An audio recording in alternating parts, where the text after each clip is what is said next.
You wake up in the absolute stillness. The world outside is dark and silent, but inside you, there's a hum, a low, quiet frequency. It's not a thought. It's not quite a feeling. It's a presence, like something sitting in the corner of your mind, just watching, waiting.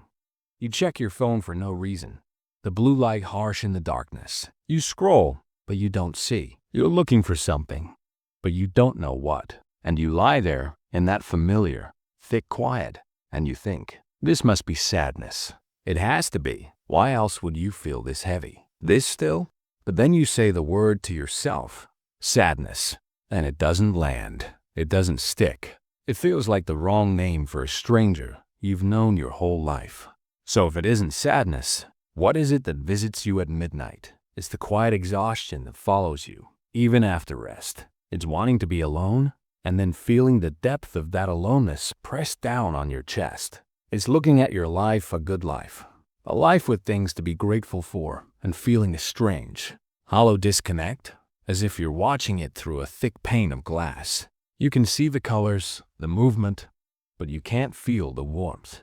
You go through the motions. You smile, you laugh, you function, and everyone sees you functioning. But inside, there's a whisper, a constant soft murmur that says, asterisk, is this it? Not with anger, not with despair, just a quiet question, like a gentle tide wearing away at the shore of your certainty. People see your quietness and call it moodiness. They see your need for space and call it pulling away. You might even hear the word burnout. And so you try on these labels, these explanations. You think, maybe I'm just sad. Maybe I just need to push harder, to be more grateful, to think positive thoughts. But the forced positivity feels like a costume that doesn't fit. The advice rings hollow because sadness has a texture. It has a shape. It's a response to something. This is different. This is a background noise to your entire life. A filter over the sun. It's not the storm of sadness. It's the constant, still pressure of a deep ocean. And trying to call it sadness only makes you feel more confused, more isolated. Why can't you just name what's wrong with you? Let's listen to the whisper a little closer. Let's sit with that midnight feeling. It's not that you feel nothing. It's that you feel too much, all at once. It's a crowd of feelings standing in a silent room. There's old griefs you thought you dealt with. There's tiny disappointments you brushed aside. There's the quiet grief for versions of yourself you had to let go of. Paths you didn't take, relationships that changed shape. There's the constant low-grade stress of the world, the news, the pressure to be and do and become. It's all there, piling up. And your mind, your beautiful, protective mind, does the only thing it can to keep you going. It turns down the volume. It puts a layer of padding between you and the world. It creates this numbness, not out of weakness, but out of necessity. It's a system overload. The feeling isn't emptiness. It's a cup that has been full for too long. This is your psyche protecting you.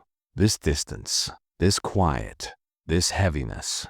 It is a defense mechanism. It is your inner self building a soft room where nothing else can get in and hurt you. When expression felt too risky, when showing your true depth felt like a vulnerability, your system learned that silence is safer. That numbness is safer than the sharp edges of unfelt anger, uncried tears, unspoken truths. So it constructed this space. This isn't a breakdown. It's a preservation mode.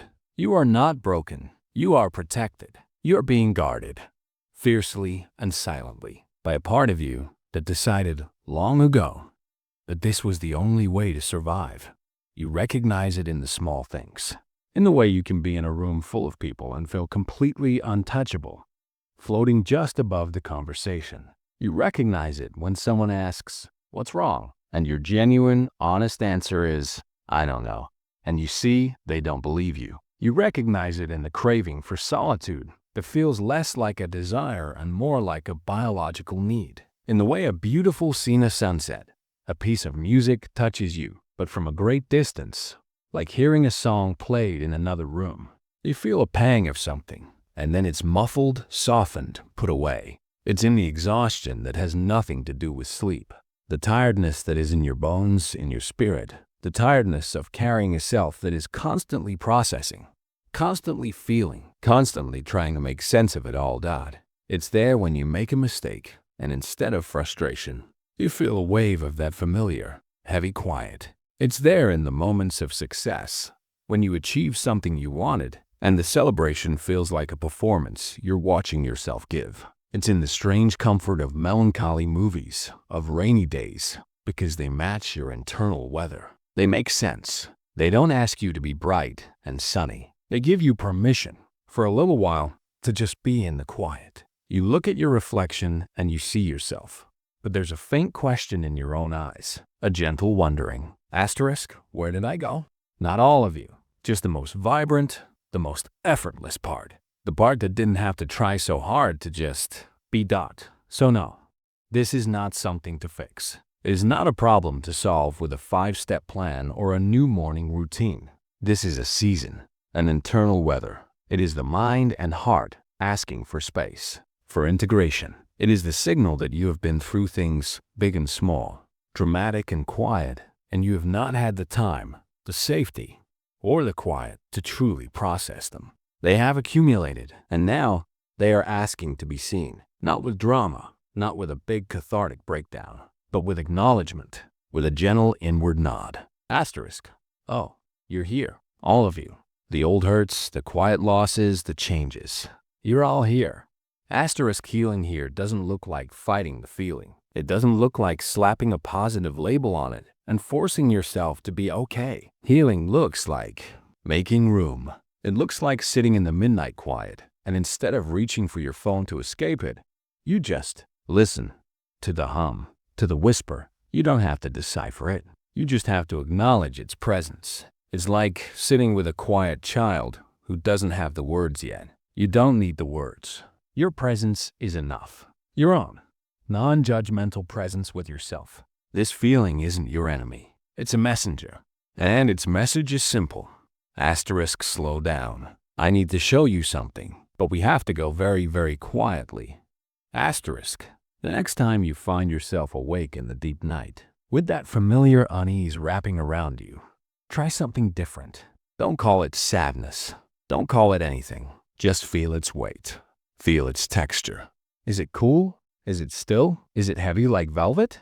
This is the sound of your inner world, asking for your attention. Not with sirens, but with a whisper. It's the sound of all the unsaid things, the unfelt things, the quietly released dreams gathering together. They don't want to hurt you. They just want to be known, to be integrated, to finally be allowed to rest. So you can rest. This isn't the end of your vibrancy. It is the soil in which a deeper, truer version of it can eventually grow. A version that doesn't have to try so hard. A version that can hold both the sun and the quiet midnight. And know they are both part of the same whole sky. So let it whisper. You don't have to answer tonight. You just have to listen. And know that in that listening, in that quiet, patient acknowledgement, you are already beginning.